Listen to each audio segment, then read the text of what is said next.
Hi, my name is Jerri Goshien, and I will be reading The Rainbow Fish by Marcus Pfister for my book talk. This is for a second grade class. I believe this book is age appropriate because at this time these students are learning how to treat others, they're learning to share, they're learning what friendship is and what it means with having younger or older brothers or sisters, and really starting to be friends with all the kids in school around this age. So I think it's an appropriate lesson for them. Before we read the book, we will look at the cover, and they obviously will see a fish. Doesn't tell you a whole lot about the story, but we can ask. I'll ask what they think it is about. Some may or may not have read it before, so some might have an idea. I'll also ask if they have brothers or sisters, or if there's been problems sharing, or if they don't want to share, they get in trouble for not sharing, things of that nature, which I'm sure they all can relate to. And after we have that discussion, then we will read the book. So let's begin. The Rainbow Fish by Marcus Pfister.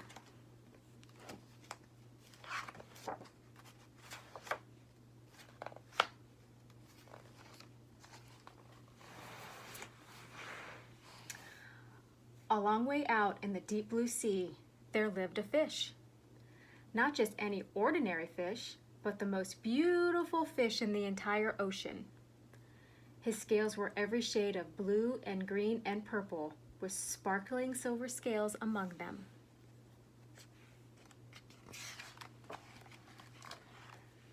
The other fish were amazed at his beauty.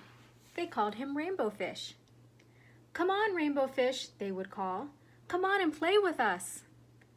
But Rainbow Fish would just glide past, proud and silent, letting his scales shimmer.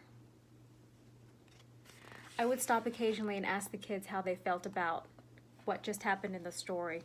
So I would ask them how they felt about Rainbow Fish just ignoring the other fish. One day, a little blue fish followed after him. "Rainbow Fish," he called, "wait for me. Please give me one of your shiny scales. They are so wonderful, and you have so many." "You want me to give you one of my special scales? Who do you think you are?" cried Rainbow Fish. "Get away from me." Shocked, the little blue fish swam away. He was so upset. He told all his friends what had happened.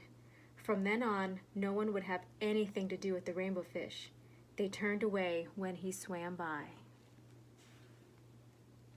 And then again, I would ask the students how they felt about how Rainbow Fish treated the little blue fish. And then again, if they thought that the other fish treated Rainbow Fish right by ignoring him now. What good were the dazzling, shimmering scales with no one to admire them? Now he was the loneliest fish in the entire ocean. One day, he poured out his troubles to the starfish. "I really am beautiful. Why doesn't anybody like me?" "I can't answer that for you," said the starfish. "But if you go beyond the coral reef to a deep cave, you will find the wise octopus. Maybe she can help you."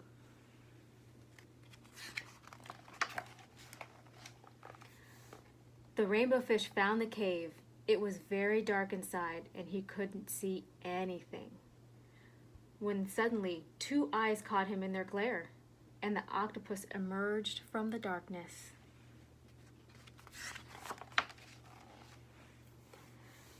"I have been waiting for you," said the octopus in a deep voice.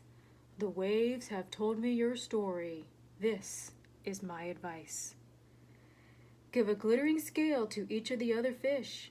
You will no longer be the most beautiful fish in the sea, but you will discover how to be happy." "I can't," the Rainbow Fish started to say, but the octopus had already disappeared into a dark cloud of ink. "Give away my scales? My beautiful shining scales? Never! How could I ever be happy without them?" Suddenly, he felt a light touch on of a fin. The little blue fish was back. Rainbow fish, please, don't be angry. I just want one little scale. The rainbow fish wavered. Only one very, very small shimmery scale, he thought. Well, maybe I wouldn't miss just one.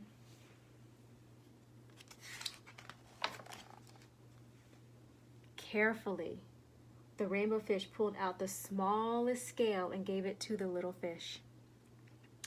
Thank you very much, the little blue fish bubbled playfully as he tucked the shiny scale in among his blue ones.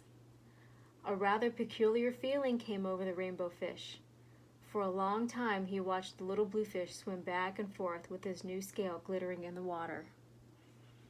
Again, at this point, I would stop and ask the class how they felt about what rainbow fish did for the little blue fish and how they think he might be feeling at this time. The little blue fish whizzed through the ocean with his scale flashing, so it didn't take long before the rainbow fish was surrounded by the other fish. Everyone wanted a glistening scale. The rainbow fish shared his scales left and right, and the more he gave away, the more delighted he became. When the water around him filled with glimmering scales, he at last felt at home among the other fish. Finally, the rainbow fish had only one shining scale left. His most prized possessions had been given away, yet he was very happy.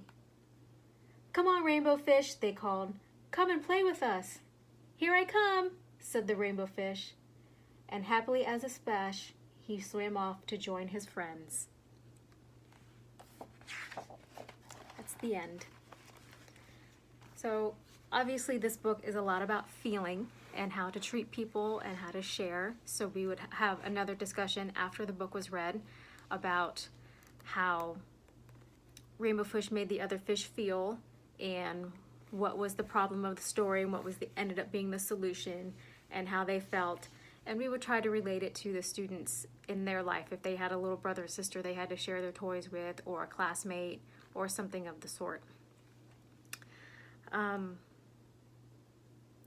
One of our resources was from Dr. Colleen Wilcox on how to read books to children, and she had a very, very great video on voice inflection, body language, just really almost acting out the book.